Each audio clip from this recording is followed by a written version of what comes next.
Tardes o buenas noches, queridos oyentes, a este nuevo programa, junto a los invitados. Diego Sáez, ¿cómo está, compañero? Buena, ¿qué tal? Hanna, ¿cómo estás? ¿Y por allá? María José, ¿cómo Hola, está? bien aquí. Don Matías. Hola chiquillos, súper bien acá. Bienvenidos a este nuevo programa de las 1001 contaminaciones. Para el programa del día de hoy tenemos tendremos temas como contaminación del agua. Se pregunta usted, ¿qué pasaría si el agua quedara sin oxígeno? ¿Qué soluciones podemos tener frente a este nuevo problema? Quédese para averiguarlo. El tema de la agricultura en España tiene un mar que es gigante, son 170 kilómetros metros cuadrados de área. ¿De masa de agua? Claro. Sí, de masa de agua, donde está todo contaminado. Donde llevan 5 años tratando de ver qué solución hacen, y todos los días, o más bien en todos los años, son toneladas y toneladas de animales muertos. Así. ¿Pero qué? ¿Vierten algún residuo industrial? ¿En una zona Sí, de sí. descarte? Como no hay como grande, por así decirlo, ¿cómo se llama esto?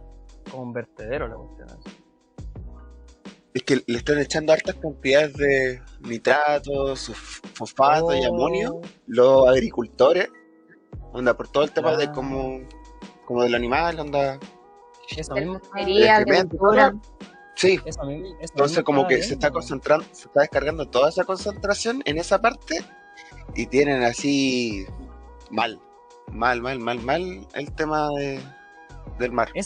Ese tema es interesante, por el tema de la eutrofización, que al final son los vertidos de detergentes, pesticidas, fertilizantes en agua, y al final lo que hace es fertilizar las algas en la superficie de la masa de agua, lo que evita que la luz solar pase a niveles inferiores de la masa de agua,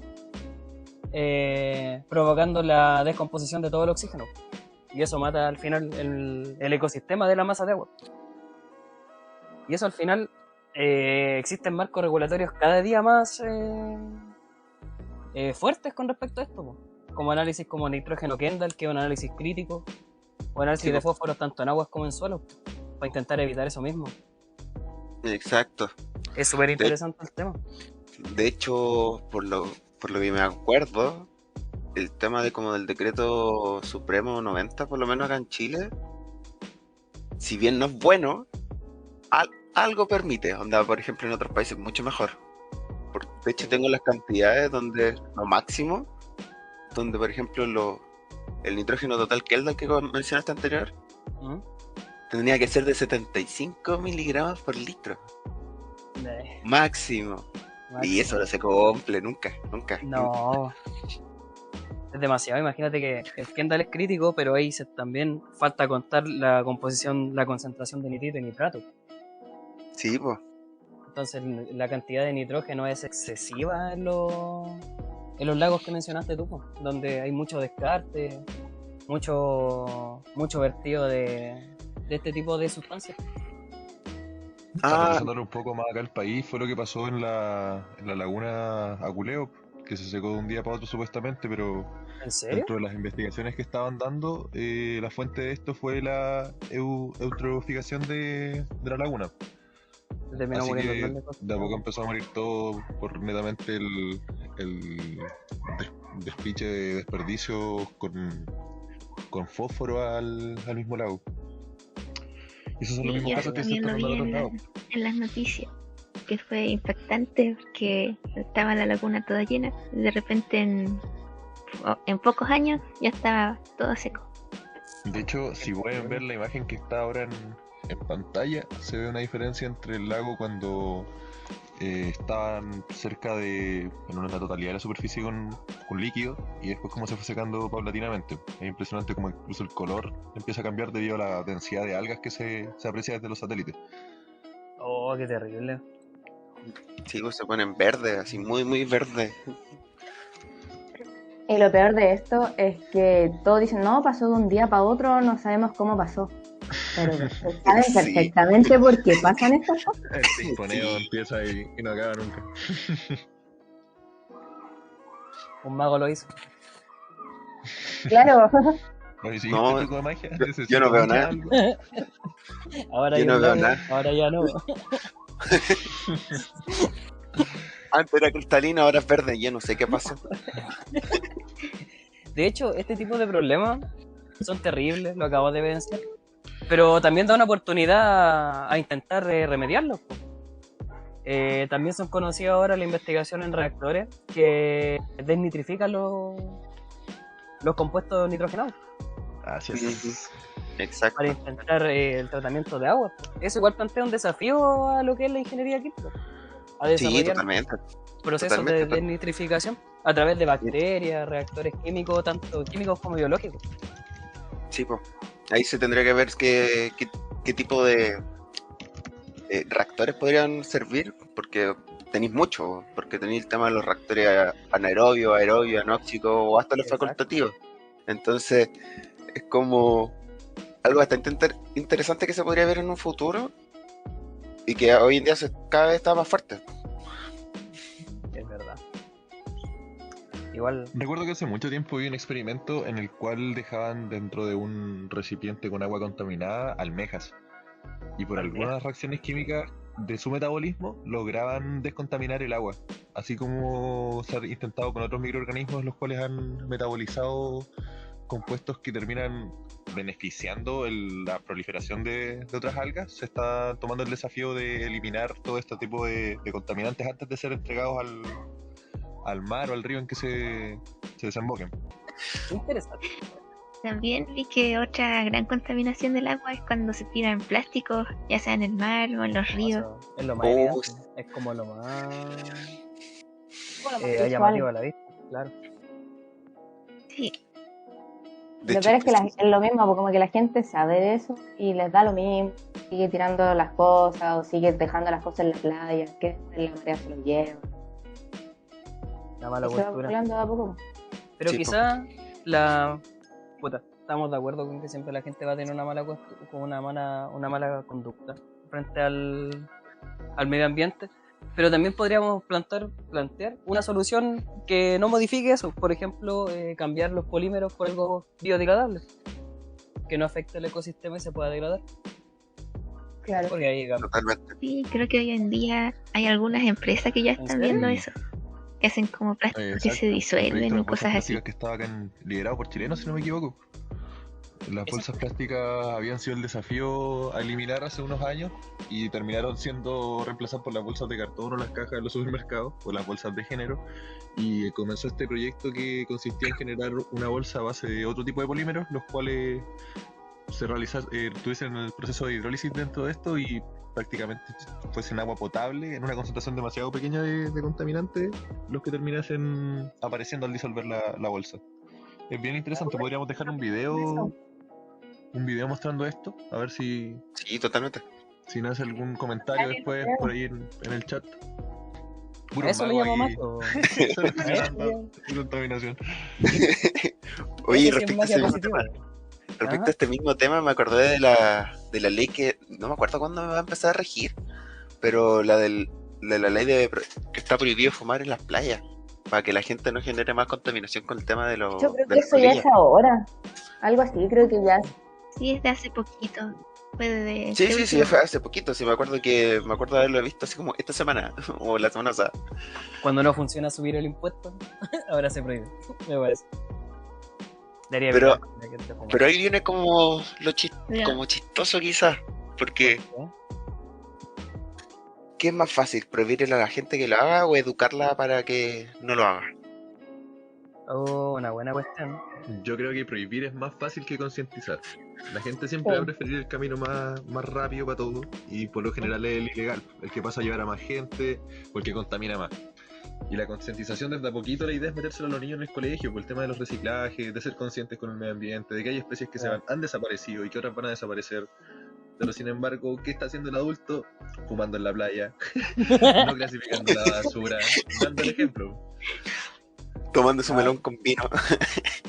No, me traté mal al melón con... Ah, yo lo amo. No, me tratís mal a mí conmigo. No, pero tiene un punto el Mati, es verdad. Es verdad, es verdad. Que la gente suele actuar cuando la consecuencia es directa. O sea, la gente ya está como acostumbrada, lo ha visto tanto, a que, oh, se están derritiendo los polos. Oh, las aguas están contaminadas. Oh, los suelos están, pero literalmente en la caca. Que lo asumen como su normalidad. Po. Ya no es impactante como lo fue en un principio. El mismo caso que vimos del lago. El lago es impactante y a los 2 minutos se te olvida. Eso igual es parte de la cultura de ahora de estar siempre conectado. Ya nada te impacta. Cuando empiezan a aparecer imágenes choqueantes como por ejemplo las islas de plástico, la isla de basura que existe como al norte del océano Atlántico, si no me equivoco, del Pacífico Norte, perdón. Y me empecé a ver a las tortugas o animales con restos de plástico atrapados, cosas así. Es cuando empecé a generar esa pequeña concientización de, oye amigos, ¿sabéis qué? Cuando boté una mascarilla, rómpele los plásticos que tienen para ponérsela en la oreja antes de botarla. Para que así de a poco empecé a generar cosas. Cosas que duran poco, en verdad. Pero es eso, tal como dice el Ernest, si no te impacta, no voy a tomar una decisión realmente desde el corazón de ya, tengo que cambiar mi actitud. Oye, eso que mencionáis nunca lo había pensado. Lo voy a empezar a hacer. Lo de botar la mascarilla. Sí, hay que separarlo, cortándole- sí. Sí, es que... ¿Viste? Cada día se aprende algo De nuevo. Sí. También sirve hacerle como un nudito. De hecho, ahí con el tema de las mascarillas, es otro tema. En la pandemia han disminuido otro tipo de contaminaciones, ya sea por estar confinados, la gran mayoría del mundo. El tema de las mascarillas ha reemplazado las botellas plásticas, las bolsas. Es impresionante cómo pasamos de un tipo de contaminación a otra. La Es muy verdad cuático ver que ahora hay más mascarillas que botellas en las calles, o cualquier otro tipo de envoltorio, bolsa. Hay mascarillas, uno camina y hay como 3 mascarillas en un solo espacio. Sí, ahí está el desafío. ¿Cuántas mascarillas usamos cada uno al día? Yo, si tengo que salir, uso una. Trato de usarla a lo más 4 horas y cambiar otra. Ocha, yo por mi trabajo tengo que sí o sí cambiarme la mascarilla 2 veces al día. Ya ocupo como 2, 3 cuando llego a la casa. 3 mascarillas al día. Brígido. ¿Cómo te explico que ninguna? Porque ni salgo. No conozco la luz del cielo. Cuando salgo, uso una nomás. Pero de aquí a que salga, con suerte una vez a la semana. No, pero sí, una, Es dos. unas 2 o 3, no te acuerdas al día. Así como tenemos el caso aquí mismo del grupo que hay gente que sale más de una vez al día o hay gente que está tratando de pasar más tiempo encerrado, hay gente que realmente la pandemia no le afectó y todos los días tuvo que salir. Empieza a multiplicar eso por la cantidad de mascarillas y ahí es cuando empiezan a aparecer los desafíos nuevos para el futuro. ¿Qué hacemos con esto? ¿Cómo lo eliminamos? Tenemos que pensar que también pueden haber algunas de esas mascarillas que están en los basureros que pertenecieron a gente que sí tenía COVID. Entonces es una forma difícil de tratar estos desechos. Hay que Nunca lo había tener un poco más de pensado. precaución. Ahora es donde las palabras del gran maestro Valerio Bubnovich toman relevancia. Po. Siempre va a haber entropía por algún lado. Pero al final, si tenemos más desechos de este tipo de mascarillas, es básicamente una respuesta a la pandemia, por una producción desmedida que no pensó en las consecuencias. Yo creo que en los años venideros, si es que ya no ahora, vamos a ver consecuencias cada vez más graves. Y eso que hemos hablado solamente del agua. La contaminación Podemos del aire limpiar. también es terrible. Exacto. Y lo de la tierra, con el tema de las mineras, como había dicho. ¿Verdad? Es como a medida que empezamos a Y avanzar también hacia el norte, daré más tu verdad. También con la misma mascarilla que después quedan en el suelo y empiezan a contaminar. ¿Verdad? Nunca se degradan. Y al final tiran Sí, una pues, sustancia que tiene un nombre que contamina los Piensa en suelos. las pilas, Eso mismo. cuánta Oye, pila no es reciclada y empezamos a contaminar el pH de la tierra, o depende de dónde vayan a caer. Oye, lo que está pasando ahora en los vertederos de aquí mismo, no me acuerdo en qué comuna. Esas mismas sustancias que les digo, es como cuando tienen una bolsa con basura y la bolsa empieza como a sudar, como un líquido. Ya ese líquido se está virtiendo en las cañerías de agua potable. Ah, el líquido lixiviado. Exacta, eso mismazo. Y al final si Y- llega a las cañerías de agua potable, esas tuberías están funcionando con un caudal constante todo el día. Imagínense una contaminación de ese estilo. Porque al final... De hecho, lo mismo que estáis diciendo es lo que tuve que investigar respecto a proyectos. no, Y lo que pasa es que el líquido lixiviado lo que hace es traspasar la napa subterránea. Entonces se empieza a filtrar y por sus altas cargas de todos los compuestos, porque es muy, muy, muy básico, porque tiene una gran cantidad de salinidad, por lo cual mata todo lo que pasa. Por lo cual al inicio tenés que tratarlo para poder como crear neutralizarlo, para poder generar un sistema para poder recién tratarlo, porque si no lo que toca lo mata, porque es lógico, si está muy alto en términos de alcalinidad, es muy difícil saber qué hacer. Y sobre todo esto, pues si traspasa la nave subterránea empieza a contaminar a todo y deja automáticamente todas las casas sin agua. Sin agua potable. Y de hecho, por acá cerca de Santiago está pasando. No, sí, es un problema real. Por eso una de las posibles soluciones es una biodegradación. ¿No? Y lo que mencionáis es terrible porque con un pH básico no te queda de otra más que neutralizar. ¿Y qué haces con las sales? Porque la neutralización siempre tira sal y las sales al final se van a acumular. Exacto.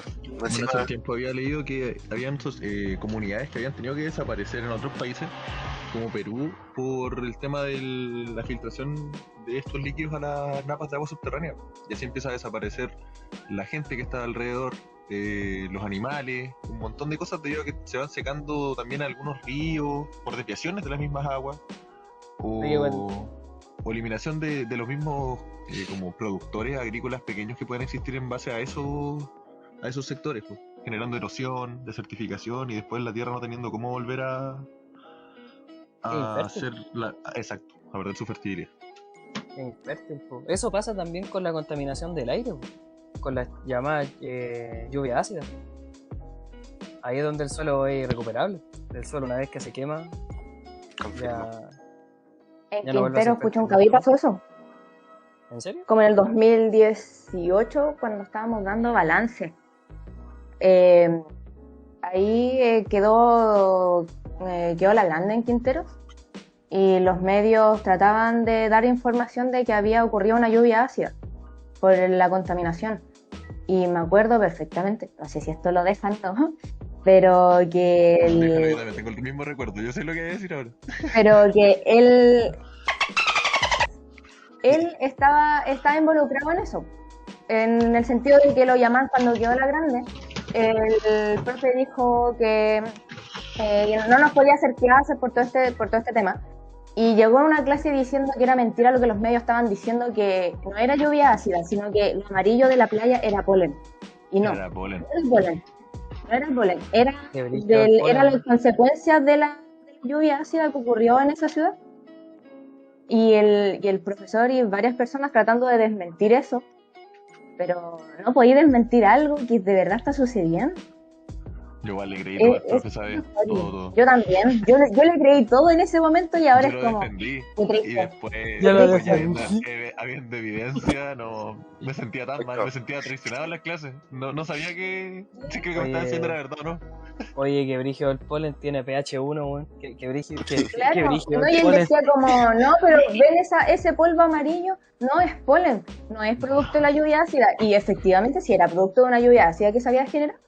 Le hubiésemos dicho, ya profe, puede oler el polen a ver si te da alergia o se quema la ñata, a ver qué pasa. A ver qué pasa. Está media rara esa abeja trabajando en la industria grande que está al borde de la playa. Hablando de la contaminación del aire, yo también encontré una noticia de CNN, pero de la India, porque allí se alcanzaron niveles muy peligrosos de la calidad del aire. Provocando que la gente le doliera la garganta y no pudieran respirar. ¿Esto por qué? Porque se generó un smog en la ciudad.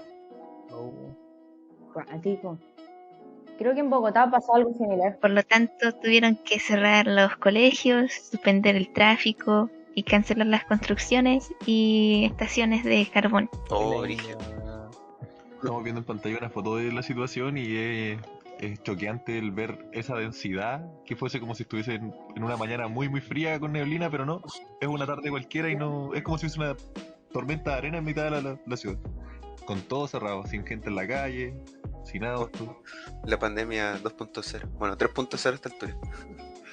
¿No? Y de hecho probablemente siga pasando eso en la India porque está igualando casi la cantidad de población que hay en China. Está cada vez aumentando más la población en India, por ende va a aumentar la contaminación.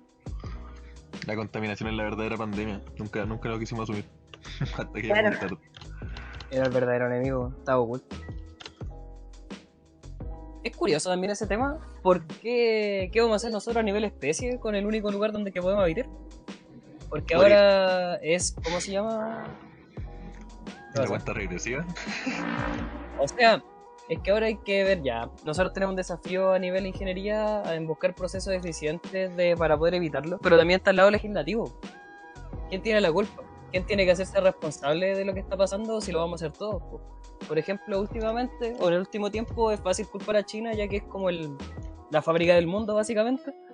Pero si veis el registro histórico de los contaminantes, en un principio, cuando vimos la revolución industrial, si comparáis las emisiones, no sé, pues, de Inglaterra y Estados Unidos, quizás la emisión acumulada de CO2, que es el principal contaminante del aire, mediático, que es básicamente el subproducto de casi muchos procesos, son similares. Entonces igual la culpa es compartida.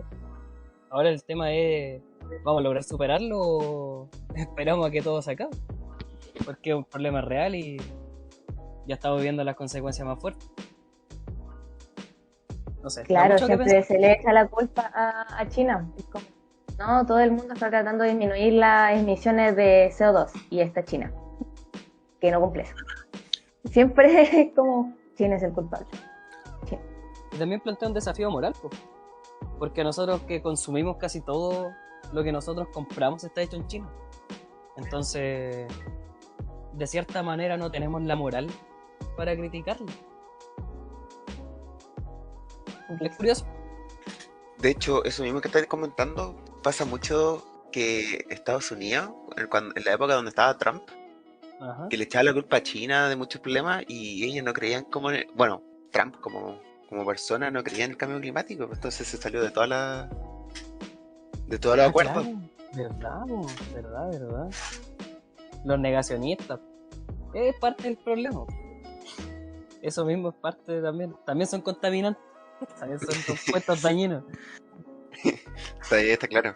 Bueno, es como los anti-COVID. Claro. Bota 2, bota 4.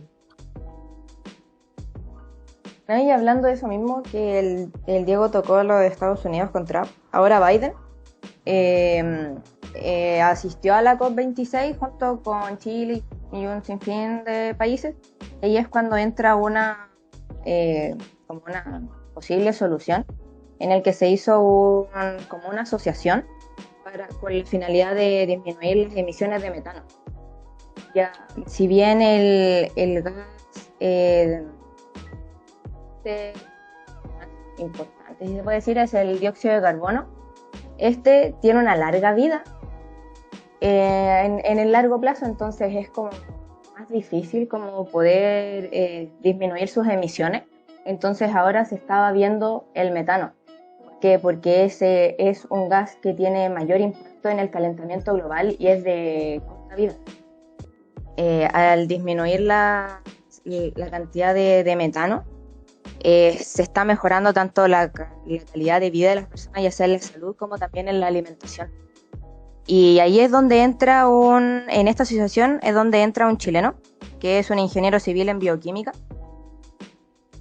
salió de la Universidad de Valpo, que él se va a encargarse el director ejecutivo de esto, y su misión va a ser tratar de disminuir las emisiones de metano y transformarlo en una valiosa fuente de energía.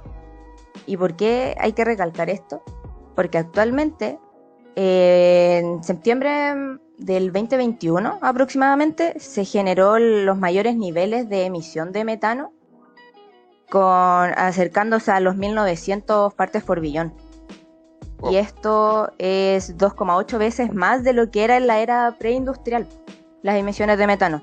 Y actualmente es 84 veces mayor de impacto del calentamiento global que el dióxido de carbono. Y en el 2018 era solamente 72 veces de mayor impacto. Y ahora de 72 subió a 84 del 2018 al 2022.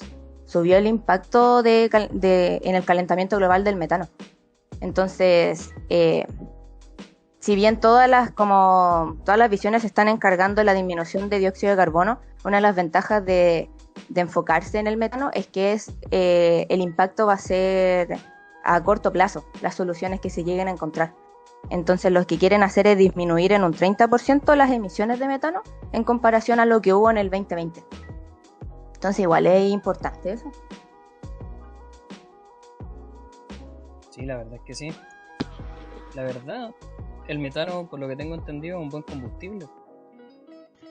Los aviones, realmente los aviones eran, recuerdo que la parte que más contaminaba, que aportaba como entre un 5 y un 8% de la contaminación de gases tóxicos al efecto invernadero.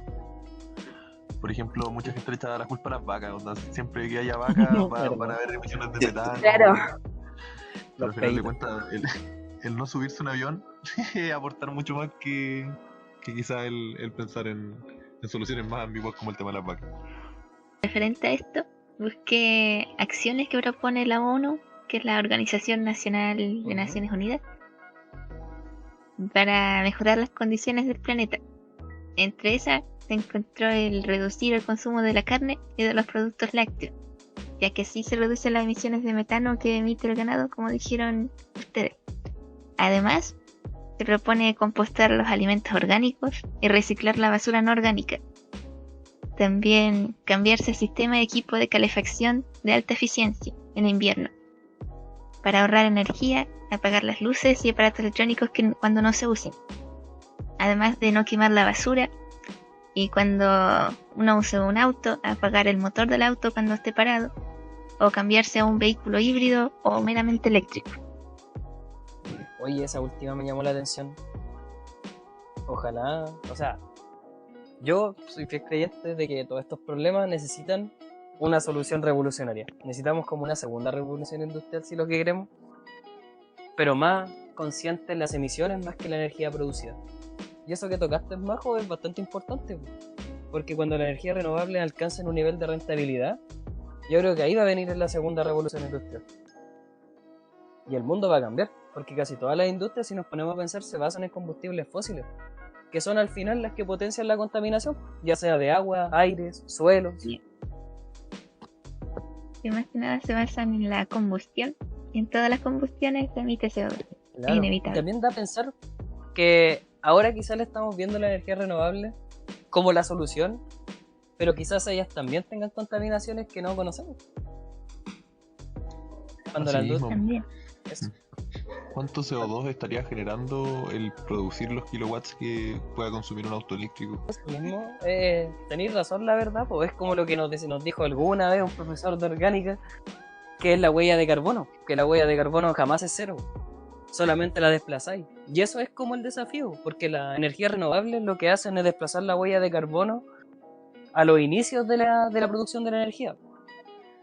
Entonces el producto final, que es finalmente la energía, no representa la huella de carbono que dejó para poder producirse, que es lo que tú mencionaste de los kilowatts. ¿Cuánto carbono yo emití para poder producir una cierta cantidad de energía específica? Bueno, chicos, lamentablemente se nos ha acabado el tiempo. Espero hayan disfrutado este podcast. Luego de todas estas crisis existenciales, posible respuesta a problemáticas actuales y controversiales en ciertos temas. Pero sin antes agradecerle a estos colaboradores tan espectaculares que siempre tenemos en este tipo de programas. Cuídense, nos vemos la otra semana. Chau, chau.